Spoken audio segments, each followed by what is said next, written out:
Hello दोस्तों, एक बार फिर स्वागत करती हूं मैं आप सभी का इनविजन इंस्टीट्यूट के ऑफिशियल यूट्यूब चैनल पर।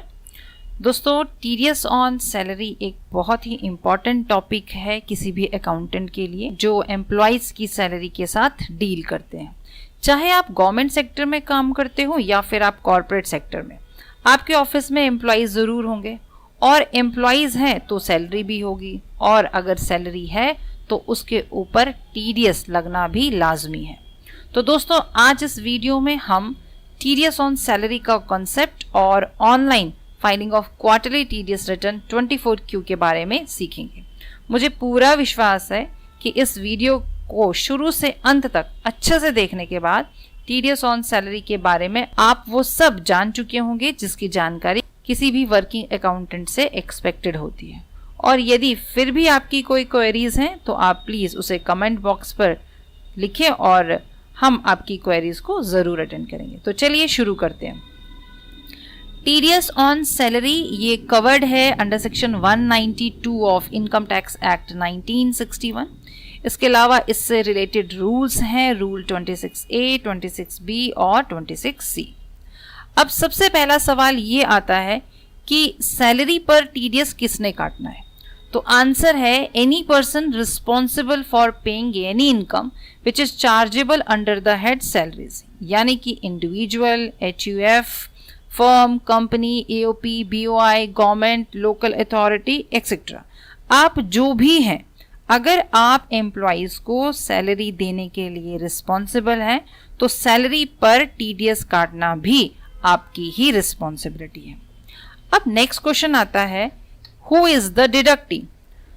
टीडीएस किसका काटना है? तो भाई, जब सैलरी पर टीडीएस की बात हो रही है तो डिडक्टी कौन होगा? एम्प्लॉयज। तो डिडक्टी एम्प्लॉयज होगा। अब बात आती है टाइम ऑफ डिडक्शन की। तो सैलरी पर टीडीएस कटता है सैलरी की पेमेंट करते समय।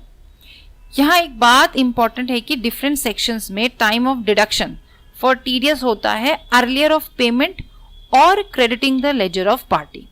फॉर एग्जाम्पल, हमने किसी एडवोकेट से प्रोफेशनल सर्विसेज हायर किए जिसका मान लीजिए 1 लाख रुपए का बिल आया है, और ये जो बिल आया है ये 31 जनवरी को आया है।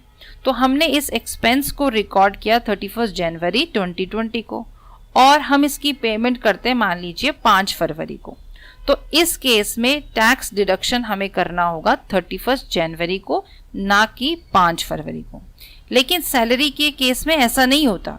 सपोज आप सैलरी का जो एक्सपेंस है वो रिकॉर्ड कर रहे हैं 31 जनवरी को और आप जनवरी की पेमेंट करेंगे 5 फरवरी को, तो टीडीएस 31 जनवरी को नहीं काटना बल्कि आपको 5 फरवरी को काटना है, जिस दिन आप सैलरी की पेमेंट करेंगे।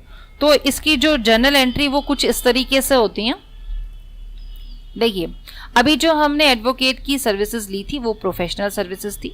जब हमने सर्विसेज ली तो हमने एंट्री पास की legal services account debit to party और to TDS under section 194J। तो हमने उसी दिन टीडीएस को डिडक्ट कर दिया। पार्टी को पेमेंट की हमने 5 फरवरी को, तो सिंपल एंट्री हमने कर दी party debit to bank account. और जो टीडीएस जो हमने जनवरी मंथ में काटा है उसको हम लोग अगले महीने की 7 तारीख तक गवर्नमेंट को पे कर देंगे।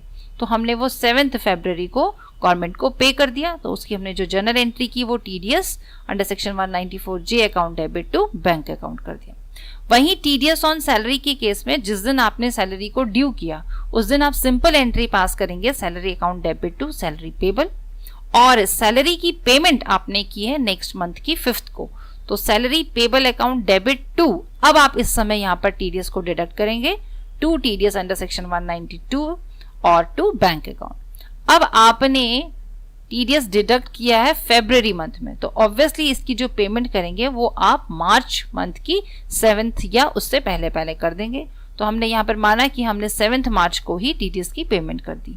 तो हमने जो जनरल एंट्री पास की वो TDS under section 192 account debit to bank account की। तो ये तो थी इसकी कुछ जनरल एंट्रीज। तो एक बात तो यहाँ पर क्लियर हो गई कि सैलरी पर जो टैक्स कटेगा वो सैलरी की पेमेंट करते समय कटेगा, ना कि जब हम सैलरी को ड्यू करेंगे। अब नेक्स्ट है रेट ऑफ टीडीएस। जैसे अभी हमने देखा कि सेक्शन 194J में प्रोफेशनल सर्विसेज पर टीडीएस का रेट 10% है, मगर सेक्शन 192 में सैलरी का टीडीएस का रेट फिक्स नहीं है। यहाँ स्लैब रेट से साल भर के टीडीएस की कैलकुलेशन करनी है और फिर इक्वल इंस्टॉलमेंट्स में हर महीने टैक्स डिडक्ट होता है। हाँ, अगर कोई एम्प्लॉय अपना पैन प्रोवाइड नहीं करता तो टीडीएस काटते समय उसकी सैलरी पर स्लैब रेट से टैक्स कैलकुलेट करेंगे और साथ ही साथ सैलरी के 20% से भी टैक्स की कैलकुलेशन करेंगे। दोनों अमाउंट में से जो ज्यादा होगा उतना टीडीएस हमें एम्प्लॉइज का काटना है। अब आपको यहाँ पर एक और बात याद रखनी है कि इंडिविजुअल के केस में इनकम की एक थ्रेशोल्ड लिमिट होती है जिस पर इनकम टैक्स चार्ज नहीं होता।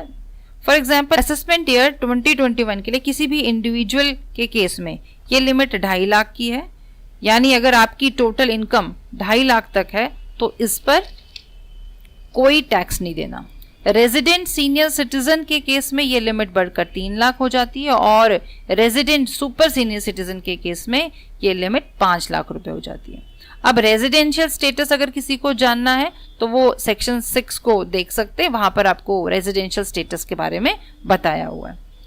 सीनियर सिटीजन वो इंडिविजुअल होता है जिसकी उम्र रेलिवेंट प्रीवियस ईयर में किसी भी समय 60 साल हो गई हो, यानी अगर आप साल के आखिरी दिन 31 मार्च को भी आप 60 साल के हो जाते हो तो भी आप उस साल में सीनियर सिटीजन ही कहलाओगे। इसके अलावा अगर आप 80 साल के हो गए हैं तो आप सुपर सीनियर सिटीजन कहलाएंगे। वैसे दोस्तों, किसी की उम्र 80 साल से ज्यादा हो गई है तो क्या आप उसको अब भी सैलरी देते होंगे? हाँ, ऐसा हो सकता है। वो कैसे? देखिए, हो सकता है आप उसको पेंशन दे रहे हैं तो भाई पेंशन भी सैलरी कहलाती है अंडर इनकम टैक्स लॉ, और अगर पेंशन साल भर में 5 लाख से ज्यादा है तो ऐसी पेंशन पर भी सेक्शन 192 में आपको टीडीएस काटना होगा। यहाँ कुछ और इम्पोर्टेंट बातें भी जाननी आप लोगों के लिए जरूरी हैं। वो क्या कि हो सकता है कोई पर्सन इस साल आपकी कंपनी को ज्वाइन करता है। सपोज जुलाई 2019 में एक एम्प्लॉय आपकी कंपनी में अभी नया नया ज्वाइन करता है। वो इससे पहले किसी दूसरी कंपनी में जॉब करता था तो अप्रैल मई जून 2019 में उसे वहां से भी सैलरी मिली थी और हो सकता है उस कंपनी ने भी उन 3 महीनों उसकी सैलरी से टीडीएस काटा होगा।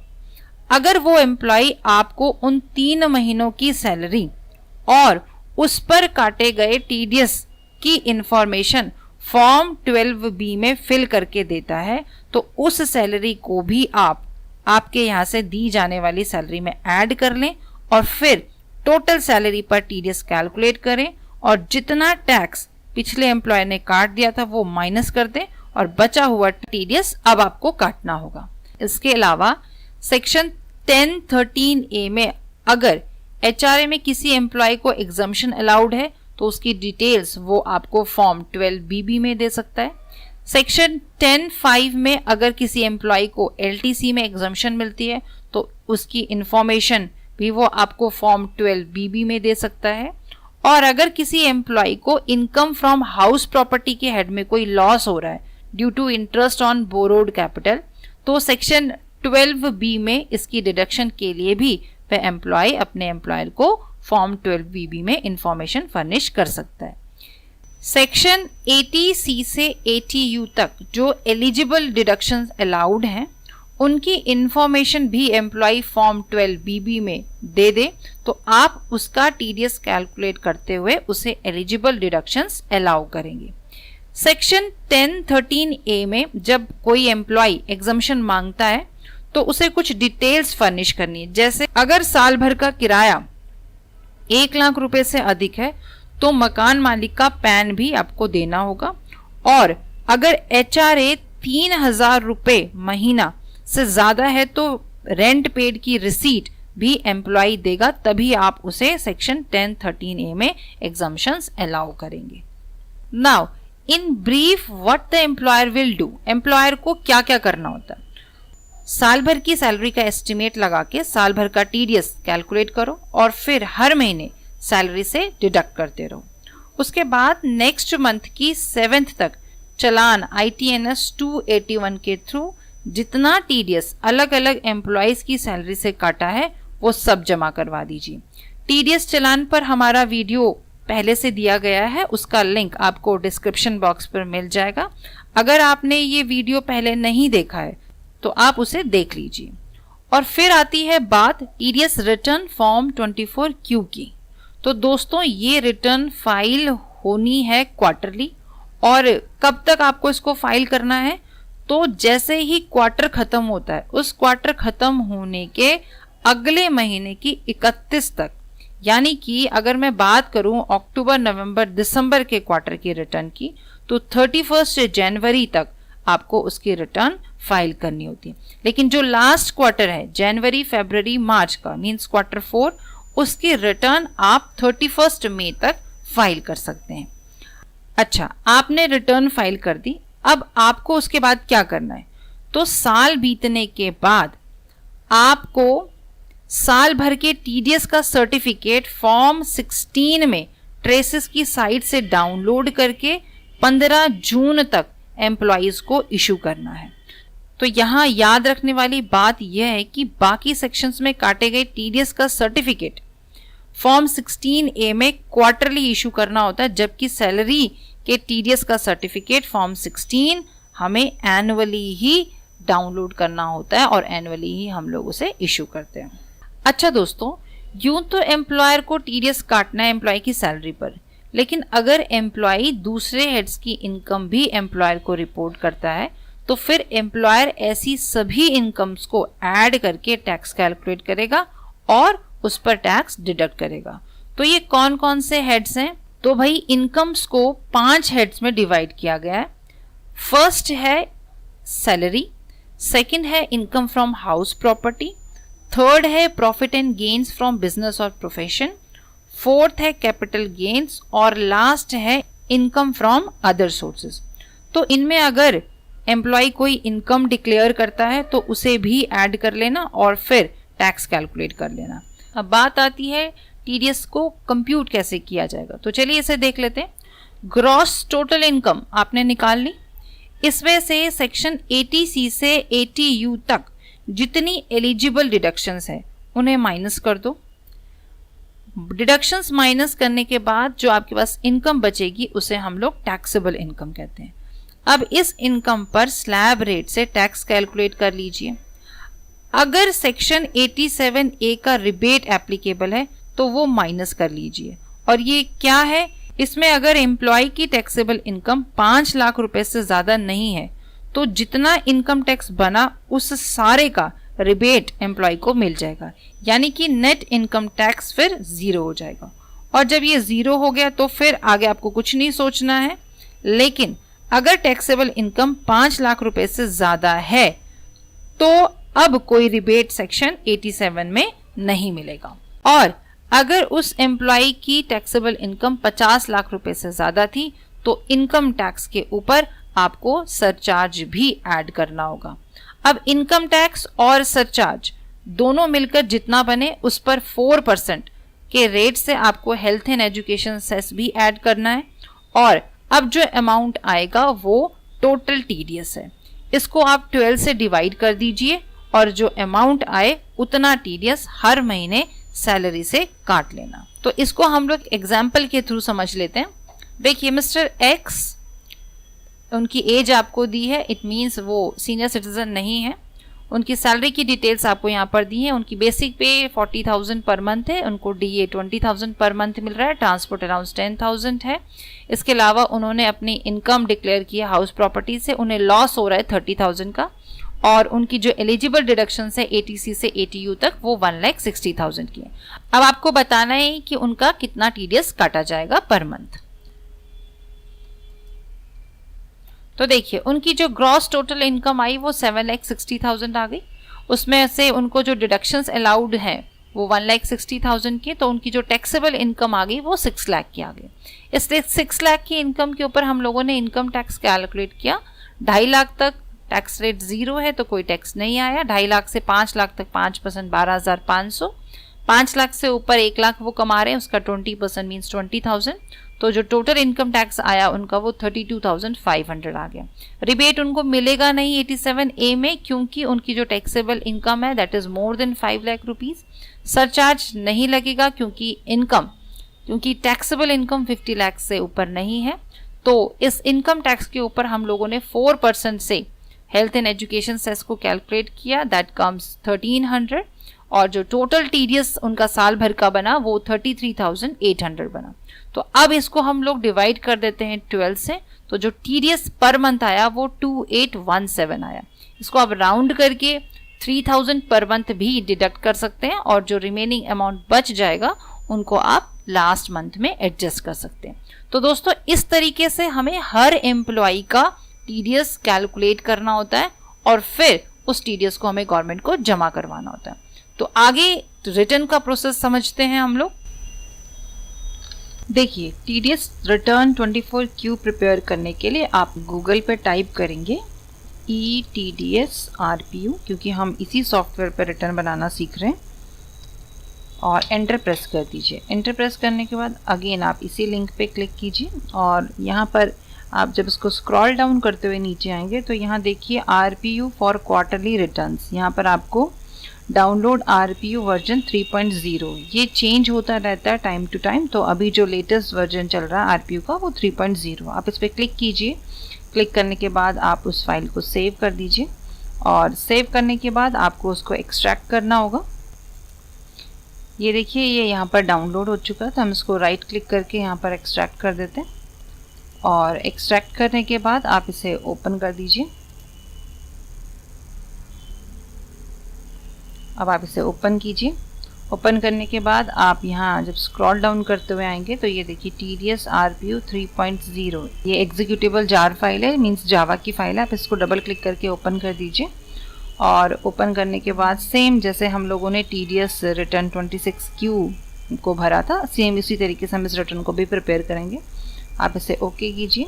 ओके करने के बाद अब आपको यहाँ से 24Q सेलेक्ट करना है, क्योंकि हम सैलरी की रिटर्न को प्रिपेयर कर रहे हैं। तो आप 24Q को सेलेक्ट कर लीजिए, और अगेन हम लोग न्यू रिटर्न प्रिपेयर कर रहे हैं, तो हम यहाँ से रेगुलर सेलेक्ट करेंगे और क्लिक टू कंटिन्यू पे क्लिक कर दीजिए। अभी आपका यहाँ पर क्वार्टर हाईलाइट नहीं हो रहा, तो सबसे पहले आप फाइनेंशियल ईयर सेलेक्ट करेंगे। हम लोगों ने फाइनेंशियल ईयर 2019-20 को सेलेक्ट कर दिया, और अब हम यहाँ से क्वार्टर सेलेक्ट करेंगे। हम लोग क्वार्टर थर्ड की रिटर्न को प्रिपेयर करें, तो हम यहाँ से Q3 लेंगे। देखिए, इस रिटर्न को प्रिपेयर हम करेंगे with the help of an assignment. तो उस असाइनमेंट को हम लोग देख लेते हैं। ये देखिए, हमारे पास अक्टूबर, नवंबर और दिसंबर मंथ की कुछ डिटेल्स यहाँ पर दी हुई हैं। तो अक्टूबर मंथ में हमारे पास में हमारी कंपनी में ये एम्प्लॉयज़ हैं, तो हमारे ये एम्प्लॉयज़ हो गए। इन सभी एम्प्लॉयज़ का यहाँ पर पैन नंबर आपको दिया हुआ है। अक्टूबर मंथ में हम लोगों ने इन एम्प्लॉयज़ को ये सैलरी पे की थी। सैलरी हम लोगों ने कब पे की है, तो अक्टूबर की सैलरी हमने on last day of the month means 31 अक्टूबर को पे की है। अब उनकी सैलरी में से जितना TDS डिडक्ट होना था वो सभी एम्प्लॉयज़ के आगे हमने लिखा हुआ। जैसे देखिए, जो पहला एम्प्लॉय है रजत कुमार, उसको हमने सैलरी जो इस मंथ पे की वो 52,000 पे की, और उसका TDS डिडक्ट हुआ है 1050। ये कैलकुलेशन, ये वैल्यू कहाँ से आएगी? अभी हम लोगों ने कंप्यूटेशन करना सीखा था TDS की, तो सेम उसी तरीके से जब हमने इस एम्प्लॉय की कंप्यूटेशन की तो उसका हर महीने जो हम लोगों को TDS डिडक्ट करना वो 1050 है। देखिए, सेकेंड एम्प्लॉय है, इसका TDS अमाउंट कुछ भी डिडक्ट नहीं हुआ है, क्योंकि हो सकता है इसको रिबेट मिल गई हो अंडर सेक्शन 87A में, या फिर इसमें डिडक्शंस इसकी ज़्यादा रही होंगी, तो इसका टैक्स की लायबिलिटी इसके ऊपर कुछ भी नहीं बनती। ऐसे ही जो हमारा थर्ड एम्प्लॉय है सोनिया राव, उसका भी कोई TDS डिडक्ट नहीं हो रहा। तो आउट ऑफ 6 एम्प्लॉयज़ 4 एम्प्लॉयज़ का हम लोगों ने TDS डिडक्ट किया, तो टोटल TDS जो एम्प्लॉय ने डिडक्ट किया है वो है 8,990। अब TDS डिडक्ट किस डेट को करना है? ऑब्वियसली हम लोगों ने भी पढ़ा था कि सैलरी के केस में जिस दिन सैलरी की पेमेंट होगी उस दिन हम लोगों को TDS डिडक्ट करना पड़ेगा। तो सैलरी की पेमेंट हम लोगों ने 31 अक्टूबर को की है, तो ऑब्वियसली हम लोगों ने TDS भी सेम डे को डिडक्ट कर दिया था। अब TDS डिपॉजिट कब हुआ? अक्टूबर मंथ का TDS है, इसको हम लोगों को 7 नवंबर तक जमा करवाना है गवर्नमेंट को, तो हम लोगों ने 5 नवंबर को ही ये टैक्स अमाउंट गवर्नमेंट को जमा करवा दिया था।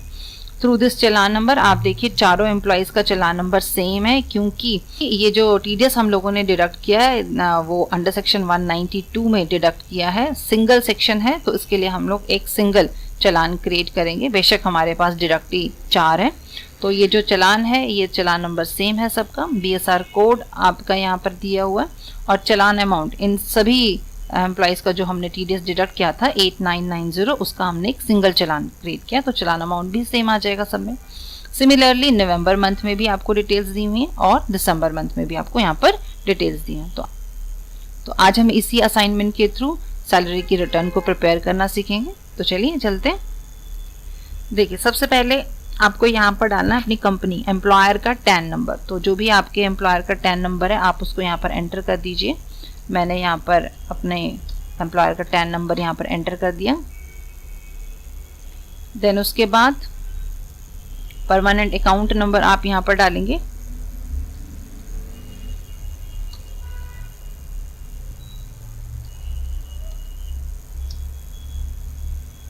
देन टाइप ऑफ डिडक्टर, जो भी आप डिडक्टर हैं, आप हमारे केस में कंपनी है तो हम यहाँ से कंपनी सेलेक्ट कर लेते हैं। कोई पार्टनरशिप फर्म है तो आप फर्म सेलेक्ट कर सकते हैं। अब देखिए मेरा यहाँ पर pan F 4th character F है, तो हमारे केस में ये एक पार्टनरशिप फर्म है, तो मैंने यहाँ से फर्म सेलेक्ट कर लिया। उसके बाद ये रिवाइज रिटर्न तो है नहीं और यहाँ पर वैसे भी ऑप्शन हाईलाइट नहीं हो रहा, ऑटोमेटिकली यहाँ पर नो आ रहा है, क्योंकि जब आपने इस फॉर्मेट को ओपन किया था तो वहाँ पर आपने रेगुलर सेलेक्ट किया था। अगर आपकी ये रिवाइज रिटर्न होती तो आप इसको यस कर देते और फिर ओरिजिनल रिटर्न की आपको यहाँ पर डिटेल्स एंटर करनी होती, उसका रिसीट नंबर आपको यहाँ पर एंटर करना होता। तो पार्ट 1 में आपको जस्ट इतनी सी इन्फॉर्मेशन देनी है, टैन नंबर अपने फॉर्म का, डिडक्टर का टैन नंबर, पैन नंबर और किस क्वार्टर की और किस फाइनेंशियल ईयर की आप रिटर्न को प्रिपेयर कर रहे हैं, और आप टाइप ऑफ डिडक्टर आपको यहाँ पर बताना है। पार्ट 2 में आपको बताना है पर्टिकुलर्स ऑफ डिडक्टर, एम्प्लॉयर का नाम बताना आपको, ठीक है। तो मैंने यहाँ पर एम्प्लॉयर का नाम लिख दिया, जैसे मान लीजिए एनविजन इंस्टीट्यूट।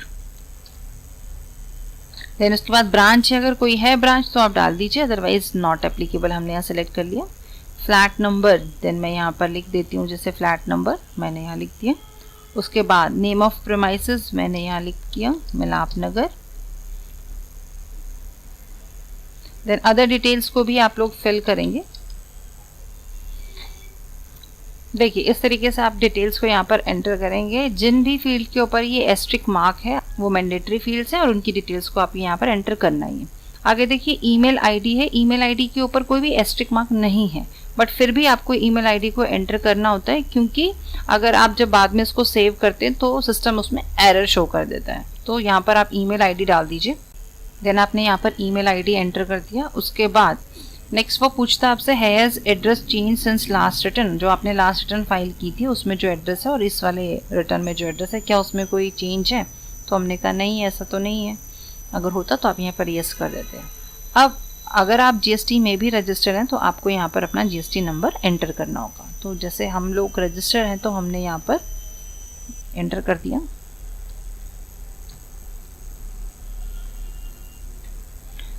देन ये हमारा पार्ट 2 कंप्लीट हो गया। उसके बाद पार्ट 3 में आपको डिटेल्स बतानी है रिस्पॉन्सिबल पर्सन की, जो भी टीडीएस की डिडक्शन के लिए ऑथराइज्ड पर्सन है उनकी डिटेल्स को आपको यहाँ पर एंटर करना है।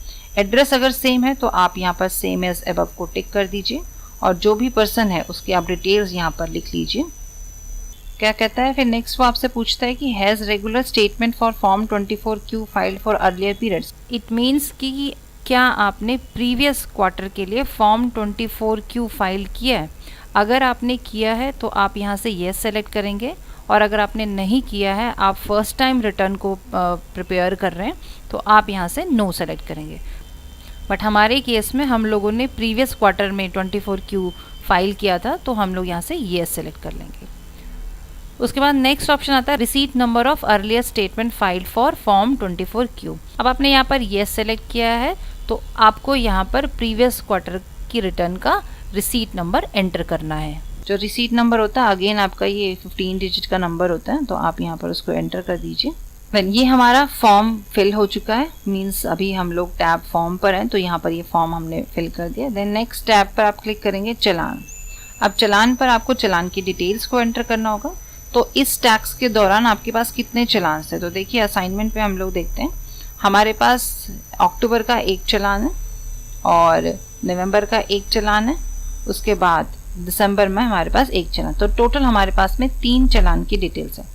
ऐसा नहीं है ज़रूरी कि आपका सेम सेक्शन होगा तो आपको एक ही चालान को जनरेट करना, नहीं।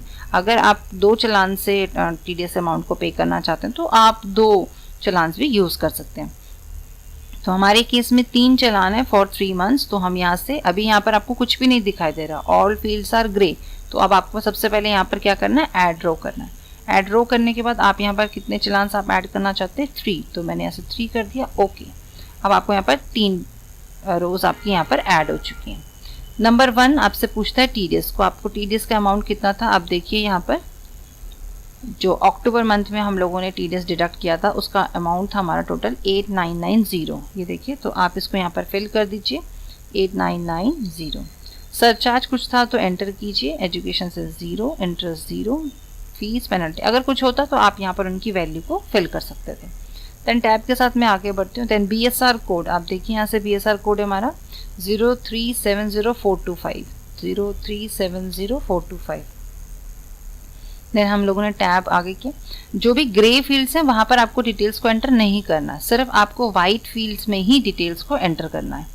उसके बाद next, date on which amount deposited through challan, means आपने किस दिन चलान क्रिएट किया था। तो आप देखिए हम लोगों ने यहाँ पर चलान क्रिएट किया था 5 नवंबर को, तो यहाँ डेट एंटर कर दीजिए। देन उसके बाद चलान नंबर, आपको चलान नंबर यहाँ एंटर करना, तो हमारा चलान नंबर था 30056, यहाँ एंटर कर दीजिए। देन नेक्स्ट ऑप्शन आता है mode of deposit through book adjustment.